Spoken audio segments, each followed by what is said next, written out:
Law college के student के group ने एक वकील साहब से पूछा, सर वकालत के क्या मानी है। तो वकील साहब ने कहा, मैं इसके लिए आपको एक मिसाल देता हूँ। मान लो कि मेरे पास दो आदमी आते हैं, एक बिल्कुल साफ सुथरा और दूसरा बहुत गंदा। अब मैं उन दोनों को सलाह देता हूँ कि वो दोनों नहाकर साफ सुथरे हो जाएं। अब आप लोग बताएं कि इनमें से कौन नहाएगा। तो एक स्टूडेंट ने कहा, जो गंदा है वो नहाएगा। वकील ने कहा, नहीं, सिर्फ साफ आदमी ही नहाएगा क्योंकि उसे सफाई की आदत है, जबकि गंदे आदमी को तो सफाई की अहमियत ही नहीं मालूम। वकील ने फिर कहा, अब बताओ कौन नहाएगा। दूसरे स्टूडेंट ने कहा, साफ आदमी।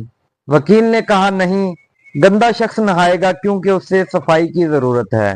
अब बताओ कौन नहाएगा। दो स्टूडेंट एक साथ बोले, जो गंदा है वो नहाएगा। वकील ने कहा, नहीं, दोनों ही नहाएंगे क्योंकि साफ आदमी को नहाने की आदत है और गंदे आदमी को नहाने की जरूरत है। अब बताओ कौन नहाएगा। सब स्टूडेंट एक साथ बोले, दोनों ही नहाएंगे। वकील ने कहा, गलत, कोई भी नहीं नहाएगा क्योंकि गंदे को नहाने की आदत नहीं और साफ आदमी को नहाने की जरूरत नहीं। अब बताओ कौन नहाएगा। एक स्टूडेंट ने बहुत नरमी से कहा, सर आप हर बार अलग अलग जवाब देते हैं और हर जवाब सही मालूम पड़ता है, तो हमें सही जवाब कैसे मालूम होगा। वकील साहब बोले, बस यही वकालत है। अहम ये नहीं कि हकीकत क्या है, बल्कि अहमियत इस बात की है कि आप अपनी बात को सही साबित करने के लिए कितनी मुमकिन तालीम दे सकते हैं। क्या समझे?